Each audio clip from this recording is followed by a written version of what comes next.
Emergency service providers work 24 hours a day, 7 days a week. Our main purpose is to save lives. That's what we train to do. Somebody dies or somebody gets saved. For our first responders, the moment the call for help comes in, 4 people in the water from a sunken vessel. the race against time to save a life begins. How sick is this patient? It is a life and death situation. Through unprecedented access His body's starting to shut down. We need to do something quickly. It is going to be painful. and intimate interviews, It'll certainly stick with me. in this series, we're telling their stories. It is a privilege to be able to help people. It's not something I ever take for granted either. To change a patient's outcome feels amazing. This week on First Responders, All I could say was, please God, don't do this to me. Please God, don't. a toddler clings to life Hello, mates. How are you? He's very flaccid. after being pulled unconscious from a pool. It's all I could think of was a funeral. Sorry. She was trapped for a period of time and needed to be extricated by fire rescue. A head-on crash on the open road leaves this driver in a perilous state. We need to get her to hospital as soon as we can. And a traumatic fall in the backcountry with a patient who retains her sense of humour. One thing I didn't have to do was put mascara on.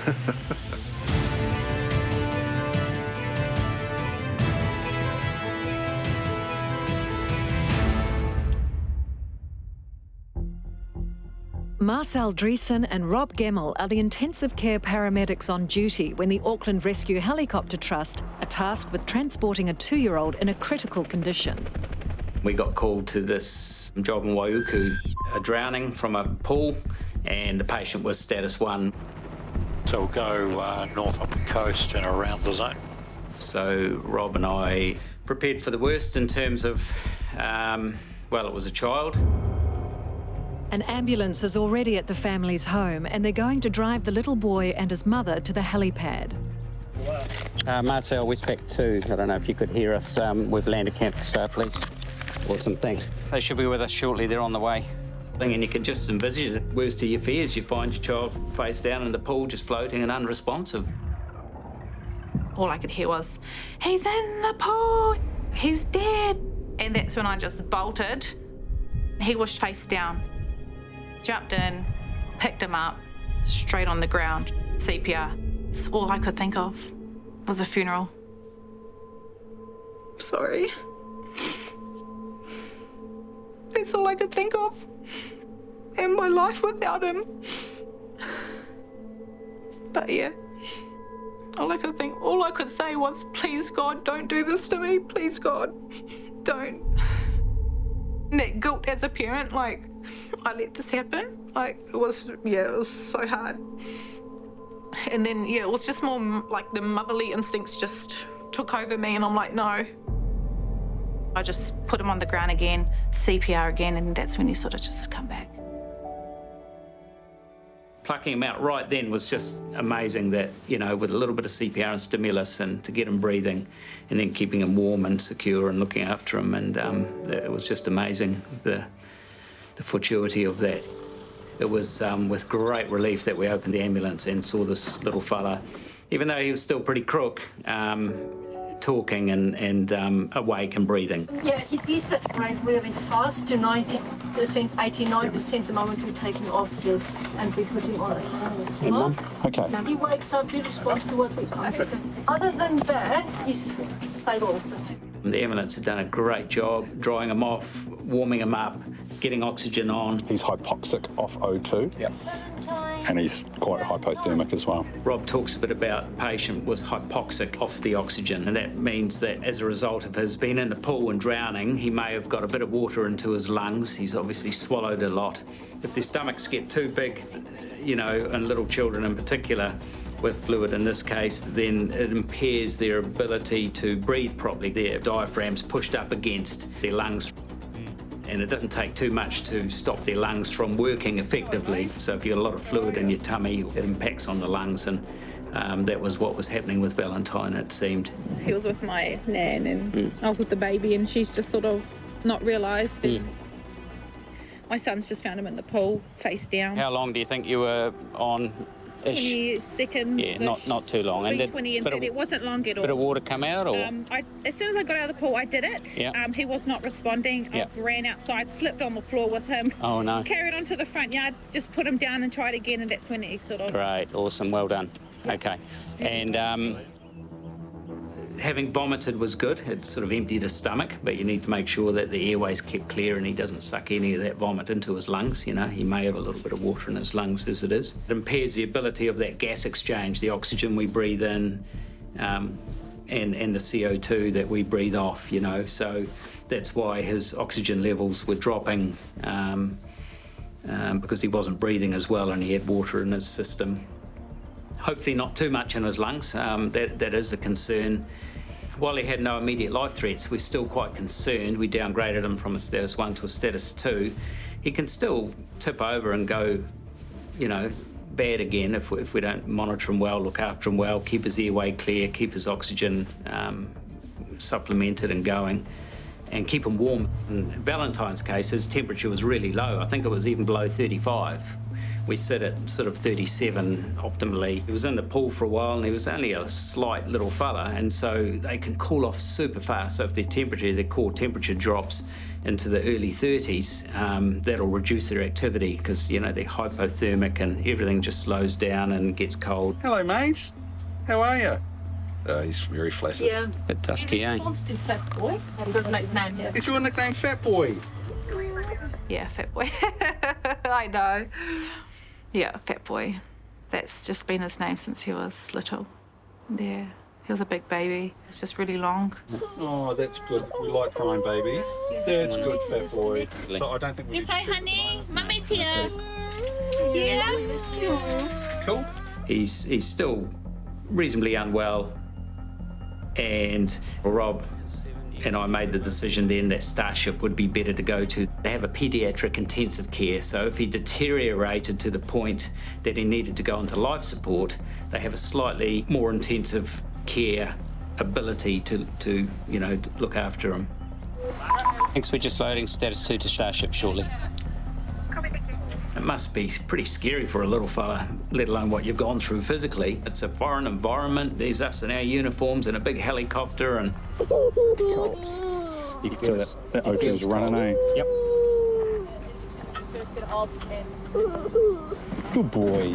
You're a very good boy. You can see Rob just talking to him and reassuring him, and so your name's Fat Boy. Oh, and he responded well to that, and that was great. We got that straight away, that connection. And Did you see Mum? Where's Mum gone? Where's Mum? Good boy. You're good. Hey, ECG. Mum feels reassured too, because, you know, he's talking to us, even though he's struggling slightly with his breathing and he's still looking a little bit pale on it, and it was a bit cold.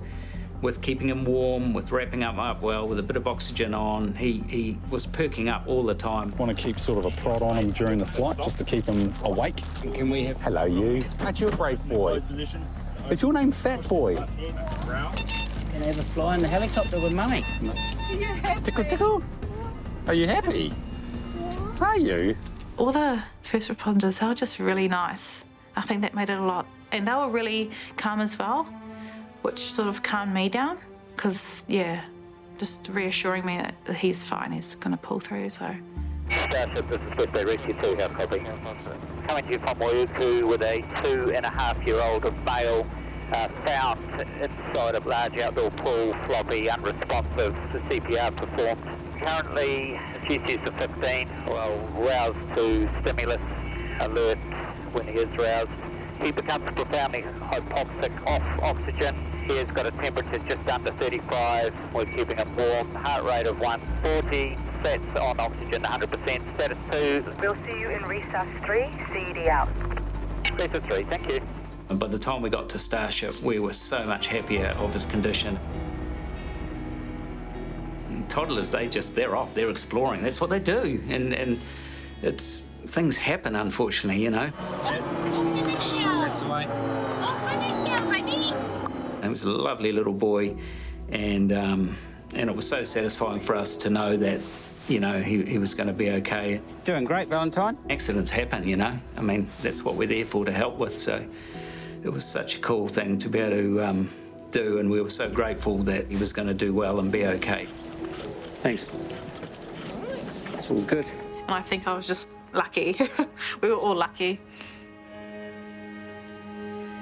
And then a week later, we're having a conversation, me and my partner, about how the neighbours came over. We were talking about how they rang emergency, and then my son turned around and he's like, Mum, she didn't do that, I did. Yeah. Everybody thought that the lady next door thought she called the police, but actually I did. He goes, yeah, that was me, but I didn't know great aunt of ours' address, so the lady took the phone off me and carried on talking. I'm like, again, as a parent, like I felt a bit guilty actually that I didn't acknowledge him earlier for that. So, yeah, I was just so proud.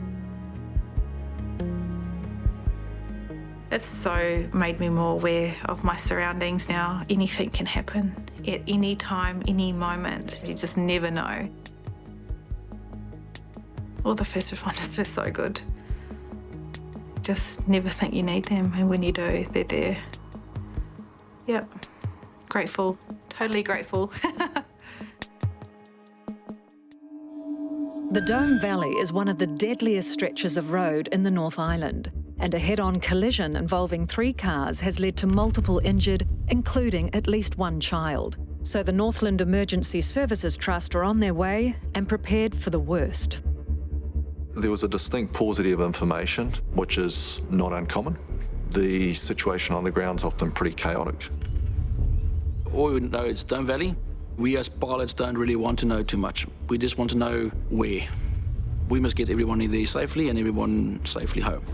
Fuel 1200 on hour 45, guys. Copy. We knew it was a motor vehicle accident, so then we already start prepping. Okay, obviously the road will probably be blocked. That presents more issues, not many level areas around in the Dome Valley. Patients very bad, or?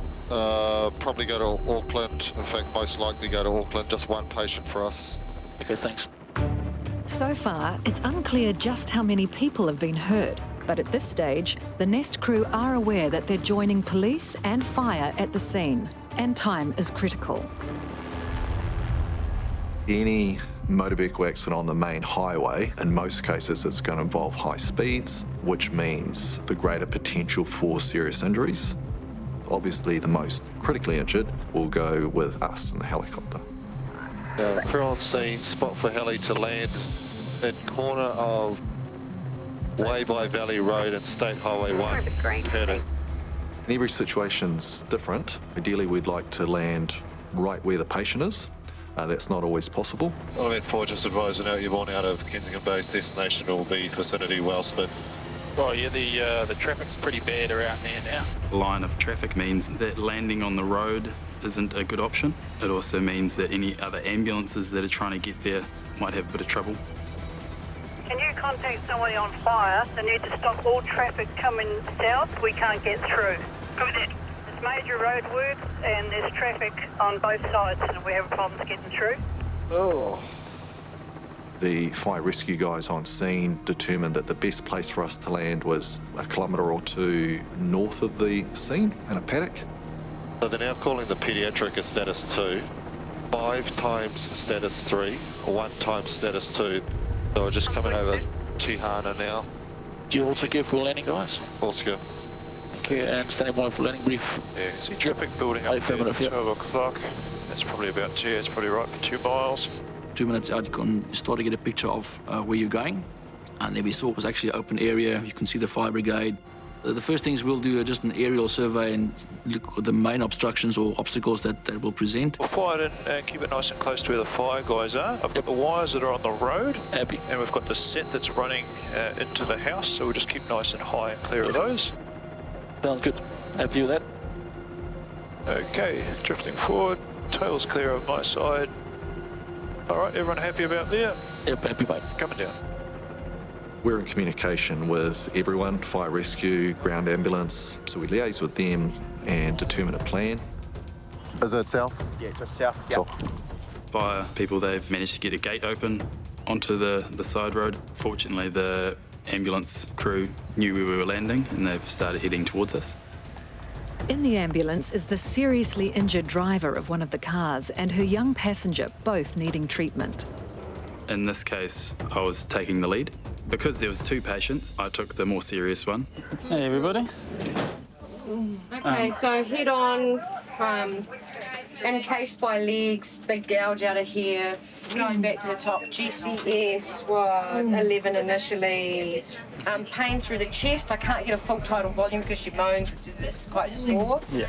Collar on for protection. Abdo is soft and very tender on palpation. Okay. Just simple palpation of the hips is sore from her. And then, like I say, limbs are intact, although this area is quite a large gash. The ambulance crew found all the major stuff. They gave a pretty comprehensive handover. Whereabouts in the car was she? Driver. Driver and... Bag, seatbelt. Okay. Belt. That's the domes at 80 km/h head on, was it, roughly?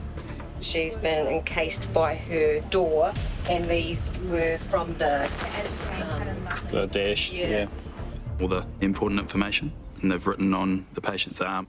Any major incident where you've got more than a couple of patients, you can write on them somewhere, and it's not going to go missing. So we're going to be taking you to the hospital, okay, get you checked over. I just want to have another look at you just before we go moving, okay? Nothing found on the header. While Ryan prepares for a reassessment of Tarira, Paul focuses his attention on the child who was also in the car. How old are you? 11. 11, okay. Where were you in the car, love? Passenger. Passenger. Were you in the back or the front? The front. What happened? Did you guys crash into another car? I don't know. I fell asleep, but then I woke up and then I saw the car. Yeah. My immediate impression, she wasn't distressed. She was cognizant and alert. Just the abdo pain, quite a lovely bruise forming on the side there. Okay. Do you feel like you're hurt anywhere else other than on your tummy there? No. No, she was communicating with me clearly. There was no overt signs of her having suffered major trauma. Can I have a look at your tummy just on the right there? She had been self-mobilising throughout at the scene and when we arrived. You point where it's sore, love. Just in there, eh? Like somewhere there. Okay. Just right there, eh? Okay. Could have come from a number of sources. It may have been as a result of her seatbelt, rib fracture, maybe just soft tissue trauma, but I wasn't overly concerned with what I was seeing.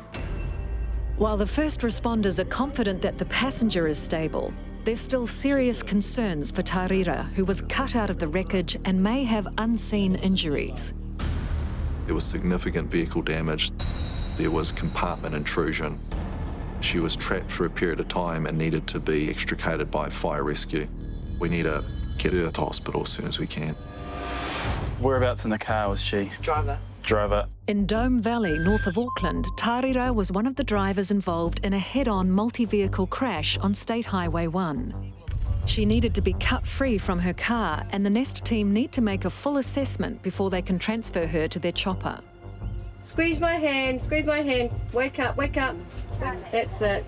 She was quite sedate. It was obvious that she likely had a whole bunch of underlying injuries. GCS, a little bit low to start with. Chest pain, decreased total volume from the pain likely.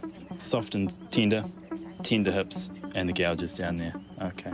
The main concern was her pelvic pain. In your pelvis, you have some large blood vessels and a lot of area for bleeding to go into. Just gonna have a listen to your lungs. You can lose quite a large amount of blood into your pelvis. You can't see it. The only way you know it's happening is if it's sore and you start to see changes in vital signs. She had pain in her pelvis and in her abdomen, and people will compensate for quite a while with increasing their heart rate to make up for the lack of blood volume that they have left in their arteries and veins. They can only do that for so long, so there is urgency in getting this patient to hospital to find out how bad any damage they've done is. Can you tell me what day it is today? Sunday. And what month is it? July. A lot of the time, people think we're asking stupid questions. And what year are we? 22. Those sorts of questions we're asking to make sure that she is alert and cognizant. So the date, what day it is, where they are, that's short-term stuff. Often that is the first part of your memory that is affected when you have some sort of brain injury. She knew where she was and what day and time, so that's all very positive. The patient was stable for the moment, but very sore. We don't want to muck around. We want to get loaded and get to hospital promptly. I'll go get our stretcher sorted and we'll get our scoop and then we'll go from there. You feel that? Yep. Yep. We don't want to torture the patient. We want to give them some pain relief to make sure they're comfortable as we can reasonably get them. Stress from being in pain is not great for them either, because their body's already under stress. Cool. Ideally, we want to move people as little as possible if they've got major injuries. We can split it and go either side, therefore we won't have to move her too much in any one direction. Yeah, I think it's probably best. She's quite sore in her. We want to keep the patient nice and flat in case there are any issues with her spinal cord or her vertebrae. Placing a scoop hardboard underneath her to facilitate the transfer from one stretcher to another just makes our job a lot easier. You hit the neck and head, Ryan will do what you're doing. And it's going to be on your count. 1, 2, 3.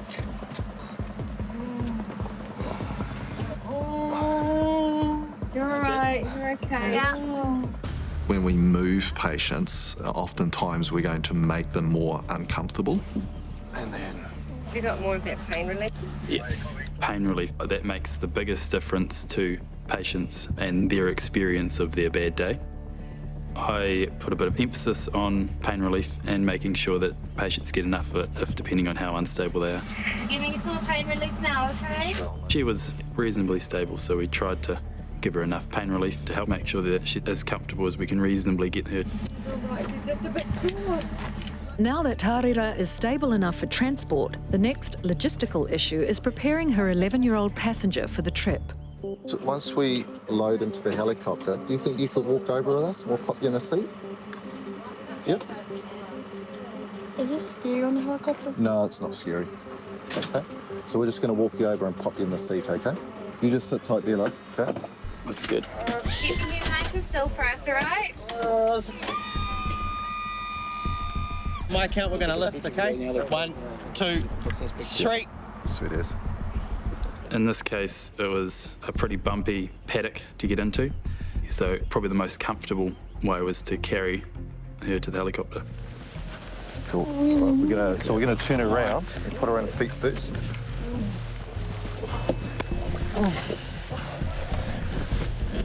I've still got a door open. Oh, watch out for the cow poos up into that seat there, okay? It's very normal for people to be quite concerned about the helicopter part of it. Alrighty, shall we pop you in your seatbelt?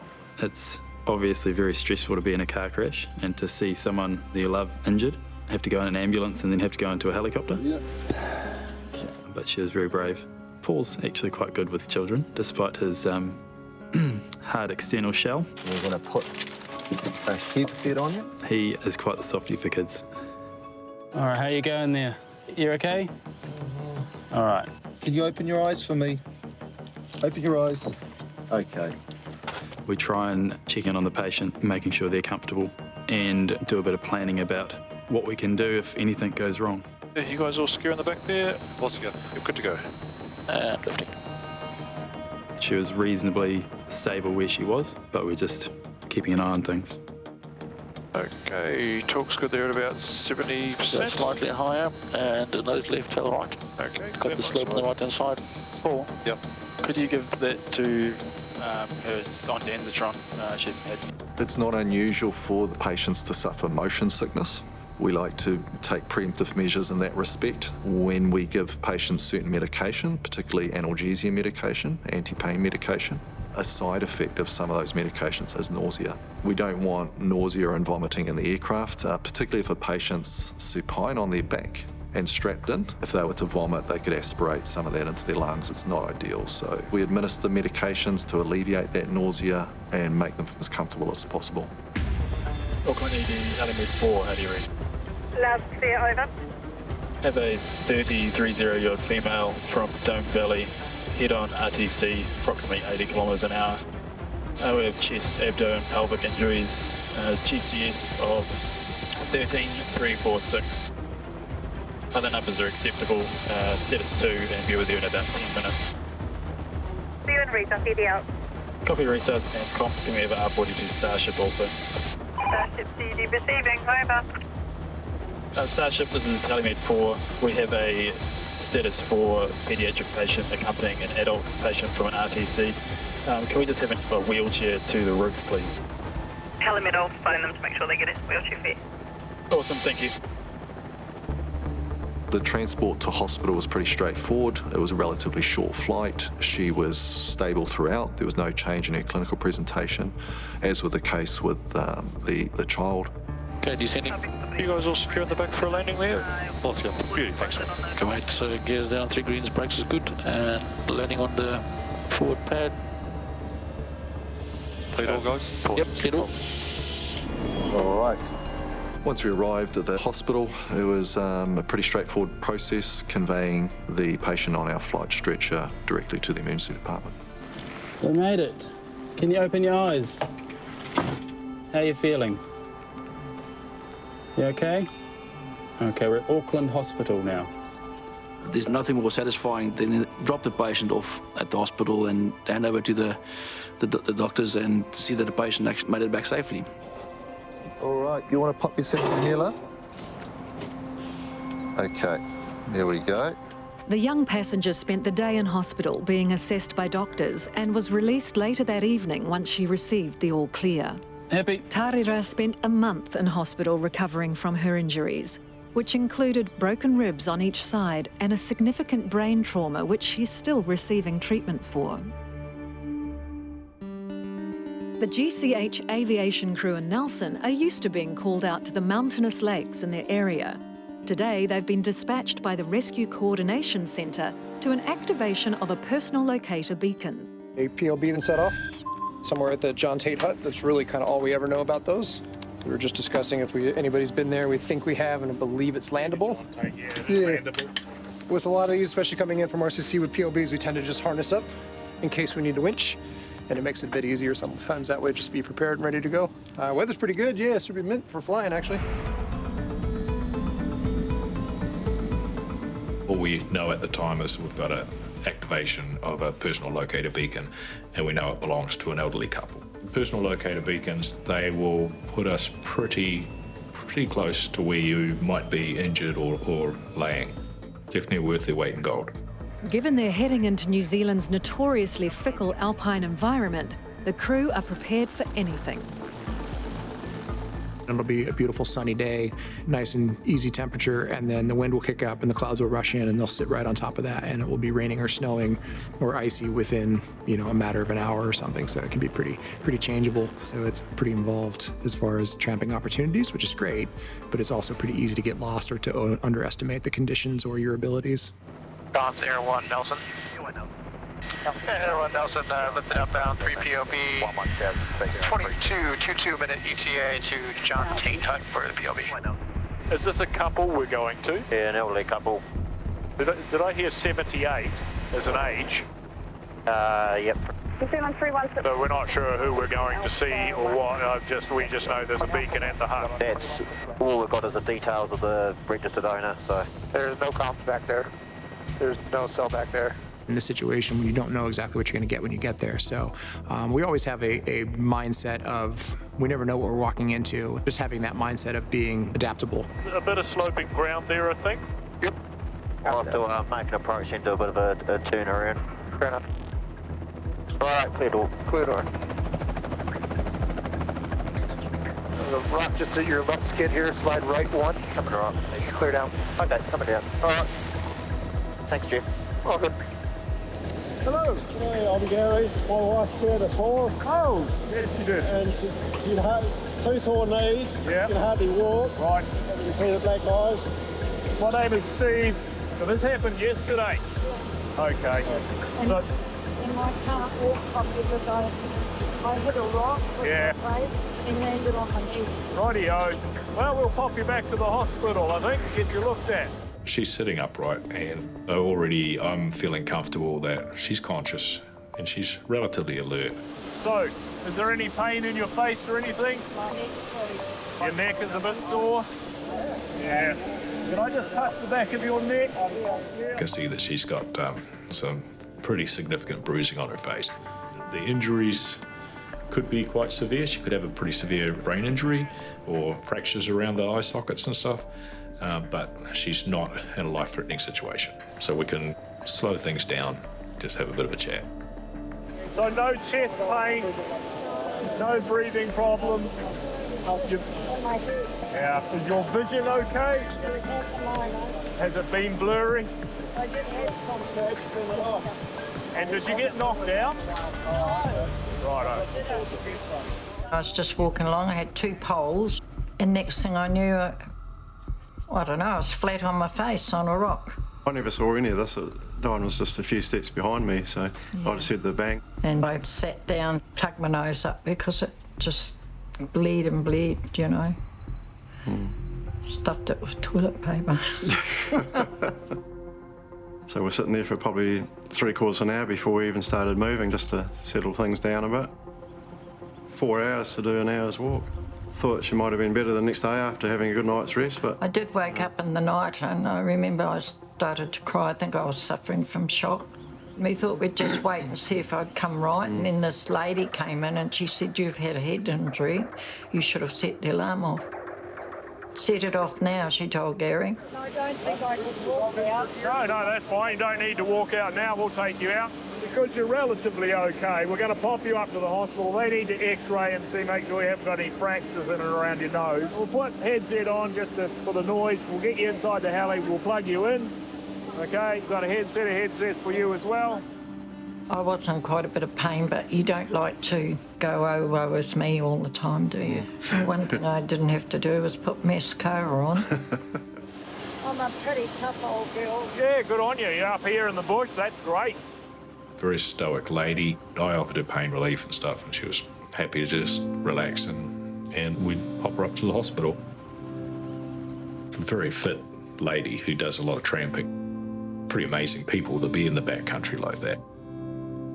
She didn't have much in the way of medical issues going on, which is really good for her. She's fit and healthy.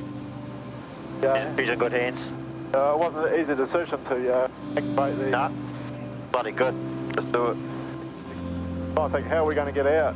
Better now than friggin' 9 o'clock tonight, that's for sure. Well, that's what we thought. Yep. Oh, well, I don't want to inconvenience them that much and get them out, but thought it might But have if been anything enough. happened like that again, and I'd set it off straight away. And I think anybody that's tramping should have one of those.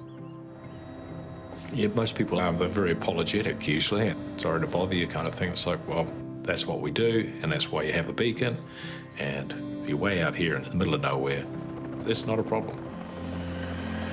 And you're clear tail left, nose right. This is what we're here for. This is our job. You know, this is why we're here. If you need us, we'll come get you. Are you comfortable right now? Yeah, I'll be. Good. And Airline Nelson, I believe you copied. We are outbound from John Tait Hut, inbound from Nelson with now 5 POB, ETA of 20 minutes. How copy? So, now, you know what day it is today? I think it's Thursday, isn't it? That's great. And you know who the President of New Zealand is? The president. That's the usual response. I don't mind that response. Just under it there. There you go. And you do quite a bit of tramping, eh? Yeah. Awesome. That's great.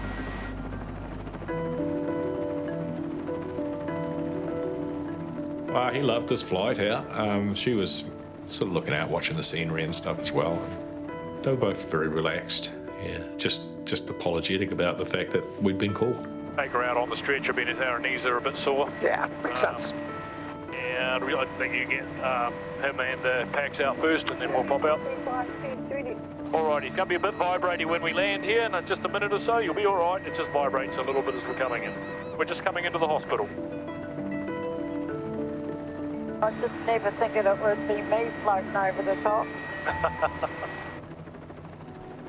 I broke my nose, but I hadn't broke any other bones, which is quite good for my age.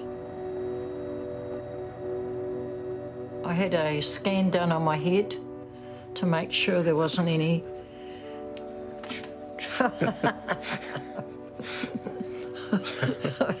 He told me there was nothing wrong, nothing wrong.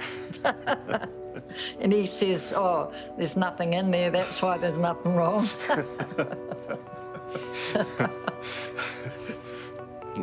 See what I've got to live with. It could have been a much different outcome. You could have ended up with quite significant facial trauma and a bad brain injury that possibly left her disabled, or she could have died from it. Being able to be involved in making a difference in someone's life, that's why we do what we do. No, keep going out there, enjoying the outdoors. Yeah. Can't let that sort of thing stop you. I just think if you want to have a good long life, you should get out into the fresh air, and tramping in the bush is just a wonderful place to go.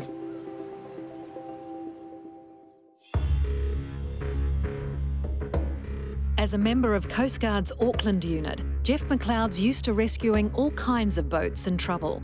But today is a job with a difference. A large commercial craft has broken down in the Waitemata, so it's all hands on deck. We have the Gulf Explorer up off of Gannett Rock on the northeast side of Waihēkei. They've lost all engine power. They have 88 people on board and they need to get home one way or another. We'll probably take them into tow. That's a big vessel to take into tow. Assess that when we get there, make sure it all makes sense. The idea is when we're travelling out to the jobs, we get as much information as we can, so then we start actually thinking mentally about what we're going to do. So in that case, we've got 88 people on a ferry. As a ferry itself, it's a big vessel. They're a reasonable amount away. What kind of tide is it? What is the weather doing? A lot of our job is towing, and we're all fairly experienced with how to do that. It's actually a lot riskier than people think. We see a lot of boats towed by mates and that kind of thing, which is fine, and 99% of the time it works. But there's quite a lot of risk, especially if the seas aren't particularly friendly. But as so often happens, the job changes mid-trip. Operations line, UHF, go ahead, please. There's only 4 that need to come off. Roger, that'll be fine. Expecting 4 to board us, over. Dolphin Explorer been out by Gannett Rock, which is up by Hooks Bay, the northeast side of Waihēkei, where I presume the dolphins have been, and they lost their engine power. So they called us whilst they got an engineer out to see whether they could resolve the problem. They have, at least to some extent, and they're going to come back at 10 knots, which is very slow for them. It sounds like they have 4 passengers that are concerned about being late for some reason, maybe to catch a plane or something. So we're still going to go out, and rather than tow them back, we'll just go pick up their 4 passengers and bring them back. They're doing 10 knots towards us. Yeah, Dolphin Explorer, we're approaching you dead on your bow. We're just under 3 miles away. So that's fine, yeah, I'll just carry on. I'm doing around 10 knots. I can slow down, maintain course up to you guys, but yeah, no worries. I understand you want to transfer 4 POB, over. Actually, it's going to be 5, if that's okay, 5 POB. No, Roger, that's fine, 5 POB. Are you happy to stop Probably all clear and out of transfer over? No, I'll come to a stop now, over. Roger, if you stop, head to Twin, we'll come alongside on your port side, over. A transfer of people is always a risky manoeuvre. Sometimes we stop the vessels, sometimes we maintain a bit of way, which actually gives us a bit of stability, but it's not very fast. It's usually only between 5 and 10 knots if we do that. It was decided that it was safe to shut down the engine to stop the boat. So when we came alongside, the skipper decided how we were actually going to do that. We could nose up to the boat in an L shape, and we can just take the people through the bow, or we can come alongside. So then it was a case of just manoeuvring into that position. Transit to transit off that bottom platform onto our bottom platform. Otherwise, it's that midship area. Radio Helmet Rescue, over. You can form the letter L, perhaps, or directly stern to stern. Which would you prefer? Radio Helmet Rescue, over. I'm going to go across this skirt. Dolphin Explorer, probably better to head to wind as I can possibly come. As soon as I go standing on one engine, it starts to pull my bow around. What's that? Copy that. As soon as he's off the wind, it starts to pull his bow around. So he's going to hold as well as you can. We'll go stern to stern, over. We'll just tie up so we're solid. Come alongside, then we'll transfer the passengers. We'll be here to help them down. Hey, Chris, second thoughts. I think you should go ahead and use that exit there in front of you on the right-hand side. Yep, and get the crew to tie on. We need one up front with the bow line. Yep.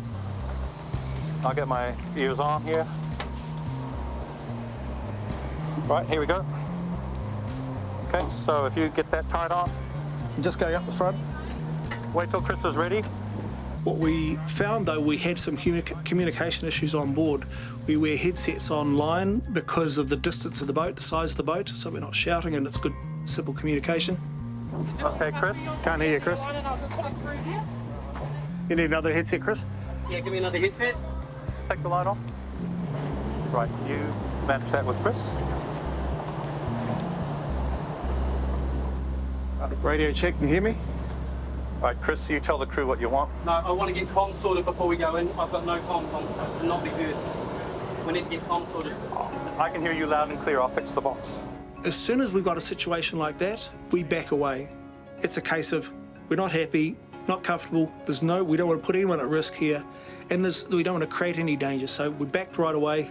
Chris on the helm backed right away, got the communication sorted out, then came back in. Have a nice trip home, nice slow trip home. Thank goodness it's sunny, eh?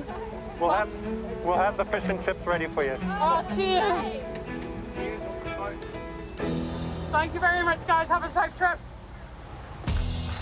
Ryan, Dolphin Explorer, thank you very much, guys. Much appreciated. We're going to return 16. Steer. I think you'd only got one engine. And we were like that for about 2 hours, weren't we? Just kept in. We had a great day though. We saw loads of dolphins earlier on. Just then they were a bit worried about we've got a transfer. Yeah, we have to say a lot of things. Yeah, it's got to catch a flight, and the flight leaves at 10 p.m. It's 10 past 7, so it's going to be close. Yeah. You have to pack, or are you already packed? Yeah, I'm already packed. I'm in Banijay Hotel. I just need to pick it up. Okay. Organise a taxi to meet you when we get off the boat. Okay. And so he will just take you straight to the hotel and straight to the airport. Yeah, and I think, and I think you'll be close, but you'll be good. All right. Thank you very much, man. They loved it. Yeah, they were especially the gentleman. He was catching a flight at 7 p.m, so he was under a bit of time pressure. He would have missed it hadn't we gone out. That's a new boat, a bit quicker, and just a lovely way to come back. That's good. There we are. Thank you. You're welcome. Enjoy the rest of your time. Thank you very much. You're welcome. Take care. You're very welcome. Thank you very much. Over at 5.